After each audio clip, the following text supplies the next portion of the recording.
नमस्कार, मैं हूं यश खुराना। स्वागत है आपका हरियाणा टुडे में। हरियाणा टुडे में शुरुआत करते हैं इस वक्त की बड़ी खबर से। बड़ी खबर आपको बता दें, हरियाणा को लेकर आपको अपडेट बता रहे हैं। हरियाणा में 2356 पर पहुंचा मरीजों का आंकड़ा। अनलॉक होते ही 14 जिलों में 265 केस सामने आए हैं। तो अकेले गुरुग्राम में 129 नए मामले सामने आए हैं। तो लगातार मामले बढ़ते जा रहे हैं। गुरुग्राम में संक्रमितों की संख्या 903 तक पहुंच चुकी है। अब तक हरियाणा राज्य में 21 लोगों की जान भी जा चुकी है।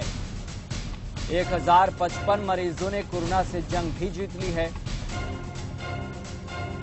तो हरियाणा में 2356 पर कोरोना संक्रमितों का आंकड़ा पहुंच चुका है।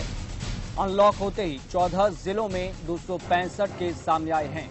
अकेले गुरुग्राम में 129 नए मामले सामने आए हैं। गुरुग्राम में संक्रमितों की संख्या 903 तक पहुंच चुकी है। इस खबर पर अधिक जानकारी के लिए हमारे साथ सिरसा से हमारे संवाददाता विक्रम भाटिया जुड़ चुके हैं। विक्रम भाटिया जी, आप जिस तरीके से देख रहे होंगे कि हरियाणा में लगातार मामले बढ़ते जा रहे हैं। रिकवरी रेट की बात की जाए तो रिकवरी रेट भी हरियाणा में जहां पहले बढ़ रहा था, तो वहीं अनलॉक होने के बाद ये रिकवरी रेट भी कम हो रहा है। और गुरुग्राम में अकेले 909 नए मामले हैं पूरे अब तक संख्या की बात की जाए तो। जी बिल्कुल, जिस तरह पूरे हरियाणा के अंदर कोरोना पॉजिटिव मरीजों की संख्या बढ़ती जा रही है, ये काफी चिंता का विषय है। अकेले सिरसा की अगर हम बात करें, कल अनलॉक डे जो वन था, उसको लेकर पहले दिन ही जो है 28 केस सिरसा के अंदर आना कहीं ना कहीं चिंता का विषय जरूर है। स्वास्थ्य विभाग के अधिकारी जो है काफी इस बात को लेकर चिंतित है कि एक दिन में 28 जो केस आए हैं, उसके उन लोगों के संपर्क में और कौन लोग आए होंगे, पूरी जांच की जा रही है। कहीं ना कहीं देखा गया है कि जिस तरह लॉकडाउन 5 शुरू हुआ है, उसको लेकर लोग जो है काफी गंभीर नजर नहीं आ रहे हैं। अभी भी बाजार के अंदर काफी भीड़ है और लोग जो है बिना मास्क के जो है बाजार में आ रहे हैं। प्रशासन के लिए ये एक बड़ी चुनौती बना हुआ है कि लोगों को किस तरह समझाया जाए और उनको इसके बारे जो है जागरूक किया जाए। हालांकि जो दुकानें खोलने का निर्णय है सुबह 9 बजे से लेकर 7 बजे तक, ये दुकानदारों का कहना है कि काफी सराहनीय है। लेकिन प्रशासन के साथ मिलकर कहीं ना कहीं दुकानदारों को जो है आम जन को या ग्राहकों को भी जो है जागरूक करना जरूरी है यहाँ पर। जी विक्रम जी, सिरसा में टेस्टिंग की संख्या कहां तक पहुंची है? कितना जांच का दायरा जो है वो बढ़ाया गया है पहले की तुलना में? जी बिल्कुल, अगर टेस्टिंग की अगर बात करें तो लगभग 2600 लोगों की यहाँ पर टेस्टिंग हो चुकी है, जिसके अंदर 2400 लोगों की जो है रिपोर्ट जो है नेगेटिव आई है। वहीं 200 के करीब जो है अभी रिपोर्ट आनी पेंडिंग है। अगर एक्टिव केसों की अगर बात करें, सिरसा के अंदर लगभग 34 अभी एक्टिव केस हैं अभी फिलहाल। जी चलिए, आप विक्रम जी जुड़े रहिए हमारे साथ आपको बता दें कि गुरुग्राम से हमारी संवाददाता शिवानी लोहिया भी जुड़ चुकी हैं। शिवानी लोहिया, जिस तरीके से हमने देखा कि गुरुग्राम में लगातार मामले बढ़ते जा रहे हैं, ये एक फीसदी के हिसाब से बात करें तो 45% से ज्यादा मामले गुरुग्राम में ही है पूरे हरियाणा के संदर्भ में। तो लगातार मामले बढ़ते जा रहे हैं। जिला प्रशासन क्या उसकी लापरवाही है या फिर जो लोग समझने को तैयार नहीं है? बिल्कुल बिल्कुल, यश आपको बता दूं कि लगातार जो है गुरुग्राम के अंदर मामले बढ़ते जा रहे हैं। फिलहाल जो गुरुग्राम में टोटल कोरोना संक्रमित मरीजों का जो आंकड़ा है वो 903 तक पहुंच गया है। वहीं अगर 24 घंटे के अंदर की बात करूं कि 24 घंटे के अंदर एक बड़ा आंकड़ा जो है कोरोना संक्रमित मरीजों का सामने आया है, जिसका आंकड़ा जो है 124 है। वहीं अगर बात करूं जो फिलहाल हॉस्पिटलाइज है, तो उसमें 615 मरीज जो है फिलहाल हॉस्पिटलाइज है, यानी कि उपचाराधीन है, जिनका फिलहाल इलाज चल रहा है। जिस साफ से जाहिर होता है कि गुरुग्राम के अंदर ही सबसे ज्यादा मामले पूरे हरियाणा के अंदर है। आपका कहना सही है कि 45% जो मामले हैं हरियाणा में, वो केवल और केवल गुरुग्राम से ही है। और अगर बात करें यहाँ की प्रशासन की, तो प्रशासन कहीं ना कहीं जिम्मेदार है, क्योंकि लगातार जो है दिल्ली और हरियाणा के जो सियासत है वो गर्म होती हुई नजर आ रही है। क्योंकि जहां एक तरफ अनिल विज जो गृह मंत्री हैं, वो लगातार ये कहते हुए नजर आते हैं कि दिल्ली से ही सिर्फ जो हमारे जो आंकड़े बढ़ रहे हैं वो केवल और केवल जो दिल्ली से आवाजाही हो रही है उसकी वजह से बढ़ रहे हैं। तो जहां एक तरफ गृह मंत्री इस चीज का जो है इस चीज को लगातार बोलते आ रहे हैं, इस बात को लगातार बोलते आ रहे हैं और बॉर्डर सील करने की भी बात कही जा रही है। लेकिन अगर बात करें बॉर्डर की, गुरुग्राम दिल्ली बॉर्डर की, तो बोला गया है कि वो सील है, लेकिन अगर सही मायने में तस्वीर देखी जाए तो वो बिल्कुल भी सील नहीं है। लगातार प्रशासन वहां पर ढिलाई बरतता हुआ नजर आ रहा है। कोई भी वाहन आता है ना ही उसका पास चेक किया जाता है और ना ही उससे किसी तरह की पूछताछ की जाती है। सिर्फ बैरिकेड्स वहां पर इस खाना पूर्ति के लिए लगाए गए हैं और लगातार जो वाहन है वो वहां से निकलते हुए नजर आ रहे हैं। सिर्फ वाहनों को स्मूथली वहां से निकाला जाए, सिर्फ और सिर्फ पुलिस वहां इसीलिए खड़ी है। किसी भी तरह की पूछताछ या पास चेकिंग या किसी भी तरह की का जो प्रणाली है वहां पे कोई अपनाई नहीं जा रही है। शिवानी, सबसे बड़ा अगर कारण हम देखें तो यहाँ पर क्या माना जा रहा है कि इतनी बड़ी संख्या में 100 से ज्यादा मामले एक साथ सामने आ रहे हैं 24 घंटे में, क्या सबसे बड़ा कारण है वो? बिल्कुल यश, ऐसा कह सकते हैं कि लगातार अब छूट जैसे कि अब अनलॉक 1 चल रहा है, ठीक है, तो अब अनलॉक 1 जब शुरू हो चुका है तो इसके तहत छूट भी बहुत ज्यादा मिली है। और अगर बात करूं गुरुग्राम की, पहले जब गुरुग्राम के अंदर मामले कम थे, जब मामले थोड़े थोड़े सामने आ रहे थे, तब बेहद छूट थी। रेड जोन में भी गुरुग्राम को रखा गया था, लेकिन उसके बाद गुरुग्राम को ऑरेंज जोन में रखना, दुकानों को छूट देना, मार्केट खोलना और लगातार लोगों का बाजारों की तरफ जाना। बात करते हैं जब अभी हाल ही में ईद का त्योहार गया है, अगर ईद के त्योहार की बात करें तो उस समय में बाजारों में ऐसी भीड़ देखने को मिली है यश, जो कि साफ तौर पर ये चीज साफ करती है कि भीड़ ही असली कारण है। मैं सिर्फ ईद का नहीं बोलूंगी कि लगातार बाजारों के अंदर भीड़ वो बढ़ती जा रही है। लगातार लोगों की आवाजाही शुरू हो गई है, लगातार जो लोग हैं वो बिना किसी वाजिब कारण के बाजारों में घूमने निकल जाते हैं। शिवानी, गुरुग्राम में टेस्टिंग की संख्या की अगर बात कर ली जाए तो टेस्टिंग का जो दायरा है वो कहां तक बढ़ाया गया है और स्वास्थ्य विभाग इसको लेकर कितना अलर्ट नजर आ रहा है? क्या उनका ये कहना है कि आगामी समय में टेस्टिंग का दायरा बढ़ाया जाएगा? बिल्कुल, ये जगह टेस्टिंग की बात की जाए यहाँ पर, तो यहाँ पर गुरुग्राम के अंदर 80,000 से ज्यादा जो टेस्टिंग है वो हो चुकी है। वहीं अगर बात करूं प्रशासन की, प्रशासन किस तरीके से टेस्टिंग की संख्या को बढ़ाने के लिए कोशिश करे, तो लगातार टेस्टिंग हो रही है, जिसकी तरफ मामले भी लगातार बढ़ते हुए नजर आ रही है। लेकिन सबसे बड़ा सवाल जो इस वक्त है वो ये है कि टेस्टिंग हो रही है, डेली टेस्टिंग हो रही है, डेली मामलों का जो आंकड़ा है वो भी बढ़ता हुआ नजर आ रहा है।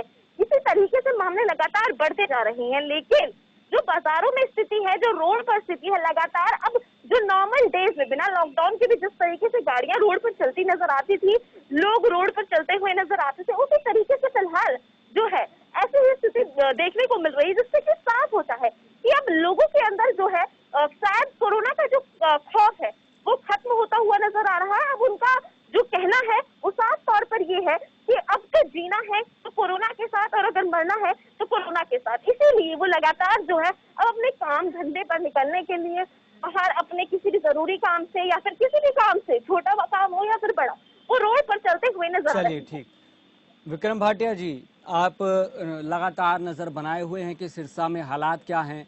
आपने ऑब्जर्व किया है कि लॉकडाउन में 1 में क्या स्थिति थी, 2 में क्या स्थिति थी, 3 में क्या स्थिति थी, और अब ऐसे करते हुए केंद्र सरकार की तरफ से लॉकडाउन 5 का भी ऐलान कर दिया गया है, जो लगातार जारी है, जिसमें कुछ ज़्यादा रियायतें दी गई हैं पहले से। तो आप देख रहे होंगे कि वहाँ पर भले ही अर्थव्यवस्था को पटरी पर लाने के लिए केंद्र सरकार ने रियायतें दी है, इसका साफ साफ यही इंटेंशन है, लेकिन वहाँ पर क्या बाजारों की ऐसी हालत है और वहाँ पर क्या, महत्वपूर्ण सवाल मैंने भी खुद में व्यक्तिगत तौर पर ऑब्जर्व किया है कि जब से रियायतें दी गई हैं, लोगों को जैसे दुकानें होती हैं उनको वहाँ पर वो जा नहीं पा रहे हैं या जा ही नहीं रहे हैं, कुछ खरीदारी नहीं हो पा रही है। कुछ आपने दुकानदारों से बात की होगी, क्या दुकानदारी में कुछ फर्क नजर आया है?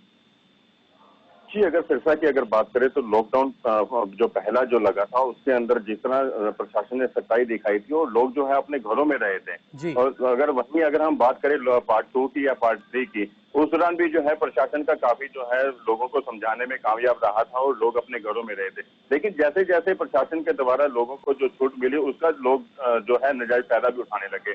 कुछ बेवजह लोग ऐसे थे जो सड़कों पर आए और बिना किसी के काम के बाजारों में घूमते नजर आए, और उसको लेकर जिस तरह छूटें मिली लोगों ने उसका फायदा उठाया। अब अगर लॉकडाउन 5 शुरू हो चुका है, यहाँ पर भी काफी जो है प्रशासन की तरफ से छूटें दी गई हैं।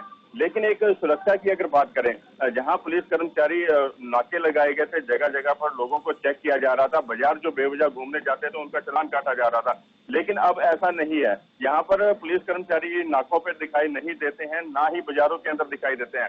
हालांकि जो उच्च अधिकारी हैं, चाहे एसडीएम की बात की जाए, चाहे डीसी की बात की जाए, वो बाजारों में निकलते जरूर हैं, लेकिन सुबह और शाम जो है राउंड लगाते हैं।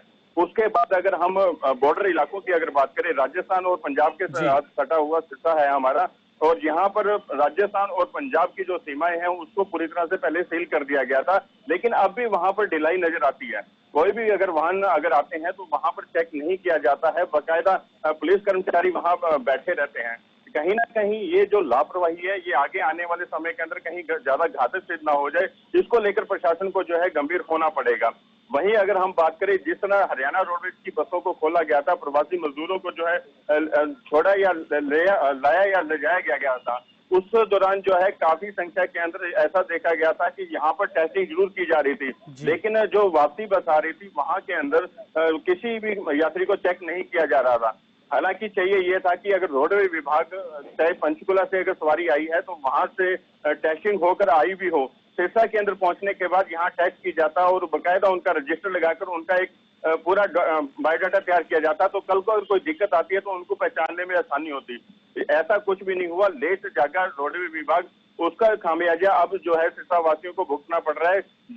जो कल हुआ है 28 एकदम से जो कोरोना पॉजिटिव पाए गए हैं, कहीं ना कहीं ये ढिलाई ही है जो प्रशासन की जो सामने आई है। जी चलिए ठीक है विक्रम जी, बहुत बहुत धन्यवाद तमाम जानकारी के लिए और जमीनी हकीकत को हमारे दर्शकों को बताने के लिए। शिवानी जी, आप हमारे साथ जुड़े हुए हैं गुरुग्राम से, आप ऑब्जर्व कर रहे हैं बहुत समय से, आपने भी लॉकडाउन 1, 2, 3, 4 अब 5 है जिसमें काफ़ी ज़्यादा रियायतें दी गई हैं बाकी सभी लॉकडाउन की तुलना में, तो आप ऑब्जर्व कर रहे होंगे क्योंकि गुरुग्राम एक बड़ा हब है, वहाँ पर बड़ी संख्या में दफ्तर हैं, वहाँ पर किस तरह की हालात जो हैं आप देख रहे हैं?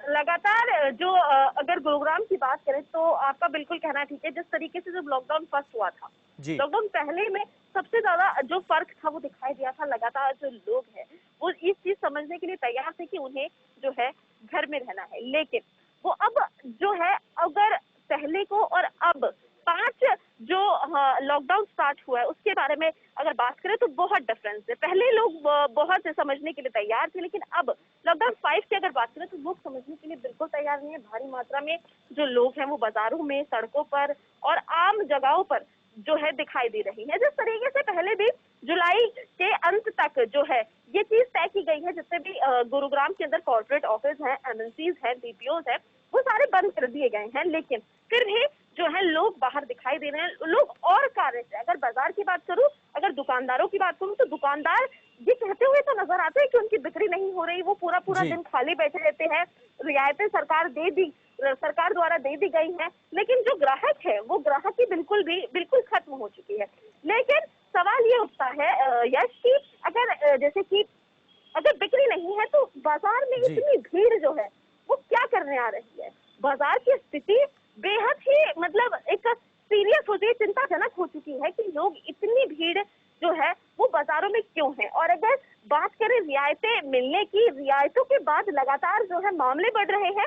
आपने ध्यान दिया होगा यश कि जिस तरीके से रियायतें जो है वो दी जा रही हैं, उसी तरीके से मामले जो है वो तेजी से बढ़ते हुए नजर आ रहे हैं और लोग इस चीज को बिल्कुल समझने के लिए फिलहाल जो है तैयार नहीं है। ठीक, चलिए आपको बता दें कि हमारे साथ हमारे संवाददाता सोनीपत से जुड़ गए हैं संजीव घनगड़। संजीव जी, आप ऑब्जर्व कर रहे होंगे कि वहां पर फिलहाल स्थिति क्या है और एक सबसे चर्चित मामला पिछले दिनों रहा शराब घोटाला, उसको लेकर आप देख रहे होंगे। उसको लेकर सबसे पहले मैं आपसे अपडेट जानना चाहता हूं कि फिलहाल जांच कहां तक पहुंची है।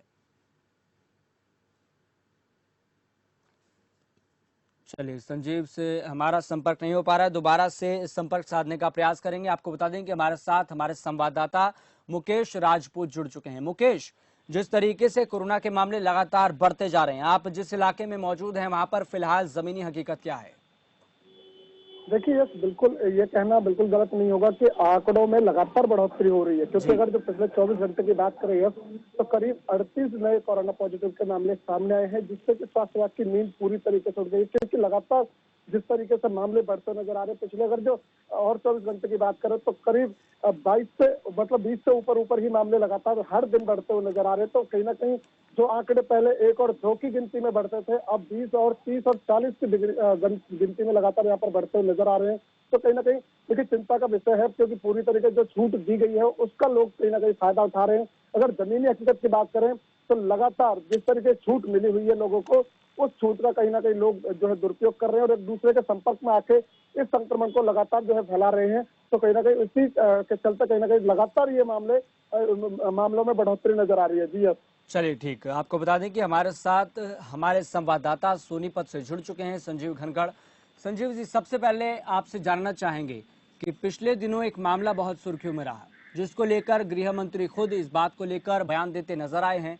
मैं आपसे जानना चाहता हूं कि शराब घोटाला जो हुआ था उसको लेकर जो जांच है वो कहां तक पहुंची है और कोरोना को लेकर फिलहाल स्थिति क्या है? जी, सबसे पहले से आपने शराब की बात की, तो शराब मामले में हम बता दें कि वहां पर गृह मंत्री द्वारा एक एससीटी गठित कर दी गई है, जिसने 2 बार सोनीपत में आकर छापेमारी की है और जांच भी की है। और उन्होंने 2 महीने का समय मांगा है और 2 महीने बाद ही उसकी कोई रिपोर्ट का खुलासा हो पाएगा। जी, और फिलहाल कोरोना को लेकर क्या स्थिति है? कोरोना की स्थिति सोनीपत में दिल्ली के टच होने के कारण बहुत ही बुरे हालात सोनीपत में बने हुए हैं। यहाँ पर आए दिन दर्जनों मरीज मिल रहे हैं।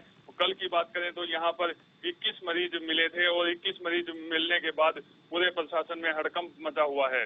उन्हें एडमिट करवा दिया गया है बीपीएस खानपुर में और उनके परिजनों को भी क्वारंटाइन कर दिया गया है। इस प्रकार यहाँ पर मरीजों की कुल संख्या 233 हो गई है।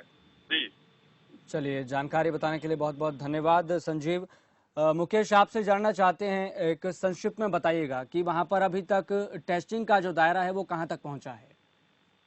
देखिए मैं बिल्कुल ये आपको बता दूं, लगातार जिस तरीके से फरीदाबाद में मामले बढ़ते हुए नजर आ रहे हैं, तो टेस्टिंग की बात करें तो लगातार दोनों जो अस्पताल है, फरीदाबाद बादशाह खान अस्पताल की बात करें या बल्लभगढ़ एम्स की बात करें, तो लगातार जो है हजारों की संख्या में लोगों का यहाँ पर जो है टेस्ट होता है। पूरी तरीके से जो दोनों अस्पताल की बात करें तो करीब हजारों की संख्या में लोगों का टेस्ट हो रहा है। लगातार उसी प्रकार आंकड़े बढ़ रहे हैं। करीब 416 अब तक जो है आंकड़े पहुंच चुके कोरोना पॉजिटिव के।